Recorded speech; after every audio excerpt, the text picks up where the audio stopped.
What's up, everybody? I'm Adam Bennett, representing the Communications and Community Engagement team.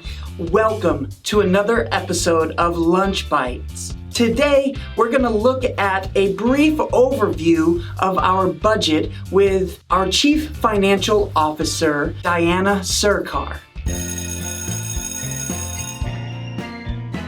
This is delicious. Hello, my name's Diana Sircar, and I'm the Chief Financial Officer of Coppell ISD.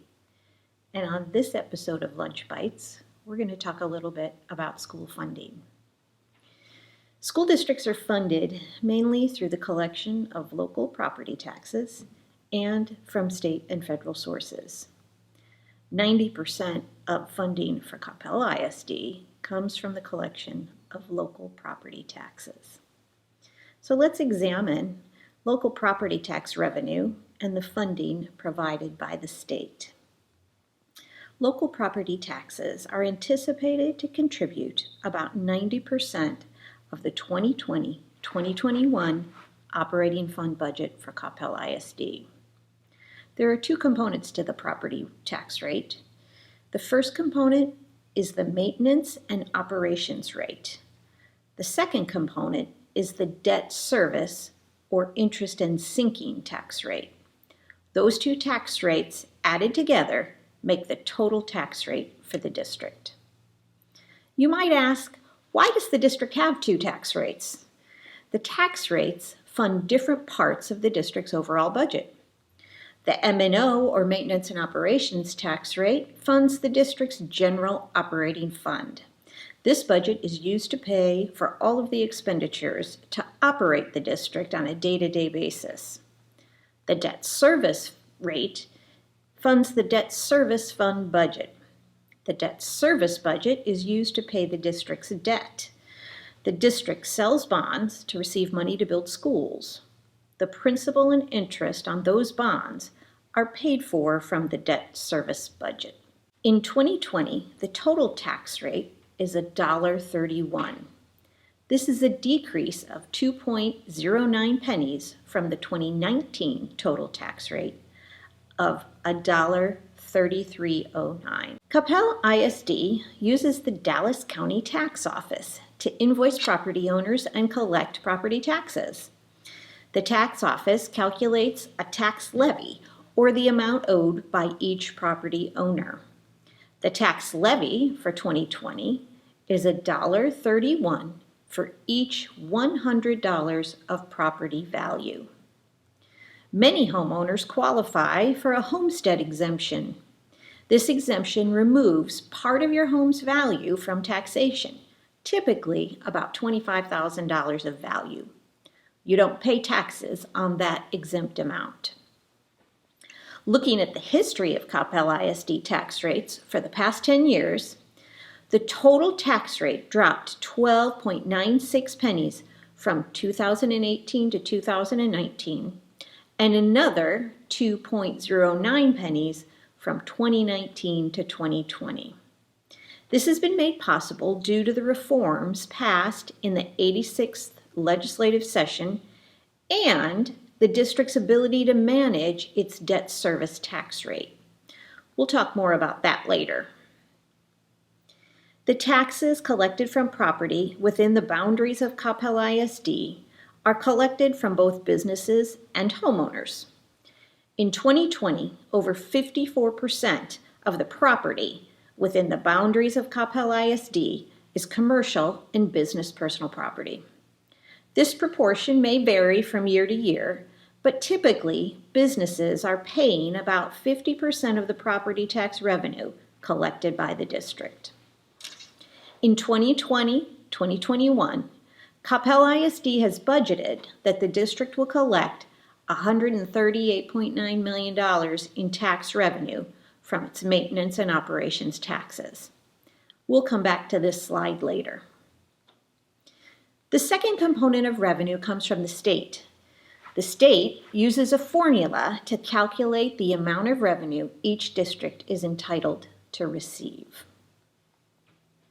So let's discuss the current school funding formula in place for the 2020 school year. Every biennium, or every 2 years, the state legislature meets. During the last legislative session in the summer of 2019, the legislature passed House Bill 3, which reformed school funding in Texas. The word entitlement describes the total amount of funds that the state calculates each district is allowed for the school year. The entitlement is based on the number of students in the district, their attendance rate, and the composition of needs of those students. In 2020, school districts receive about $6,000 per student for basic educational services. Additional funding is provided for students that require additional services, such as special education services or services for those students that are English language learners. Some additional funding is provided for students enrolled in programs such as career and tech programs, college, career, and military readiness programs, and full-day pre-K, just to name a few. There are restrictions on how those additional funds can be spent. They must be spent on programs or the students for which they're allotted. You'll often hear the term average daily attendance, as it is a key component in school funding in Texas. The district is entitled to funding based upon the average daily attendance of enrolled students.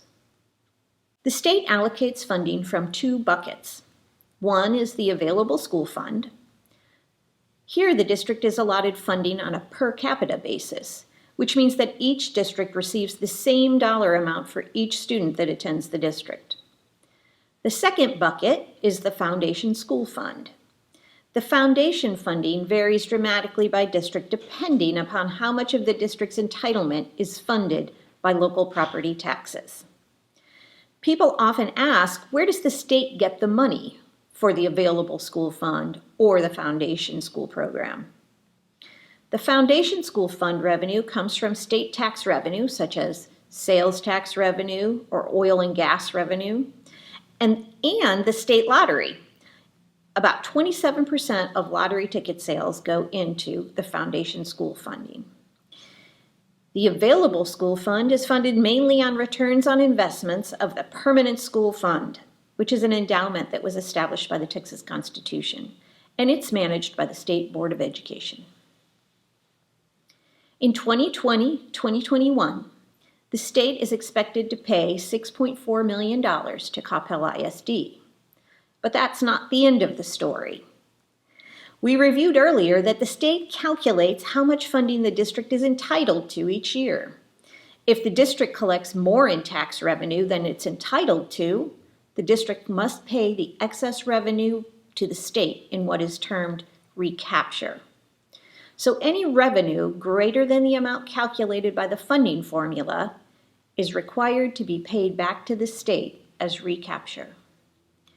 In school year 2020-2021, Coppell ISD expects to pay nearly $34 million back to the state in recapture. This is often called Robin Hood, where school districts that are property wealthy, meaning they have a lot of property value within their boundaries and thus collect taxes on that property, share the excess funds with the state to distribute to districts that do not have enough property value or tax collections to fund their calculated entitlement. A popular question is, if Coppell ISD collects more tax revenue than it is entitled to keep, why doesn't it reduce the tax rate so it collects less taxes? Coppell ISD keeps the tax rate as low as possible while maximizing the funding for the district. The state requires that the district collect taxes at a certain rate in order to earn the entire entitlement. The state uses the excess funds to support other school districts around the state. Let's talk now about the allowable use of funds. People are often curious if the district can spend bond dollars or debt service dollars to fund additional teachers or programs. As we learned earlier, revenue from the maintenance and operations tax rate is subject to recapture. Tax revenue collected for debt service is not subject to recapture. Maintenance and operations property tax revenue and the state funding that supports the district's entitlement become part of the general operating fund. This funding is used to pay for the district's daily operations, such as salaries and benefits, instructional supplies, transportation, building maintenance and security, and a host of other operating expenditures. People often ask if the district can collect more money into the debt service fund in order to pay for more teachers or programs, because those funds are not recaptured by the state. Unfortunately, the answer is no.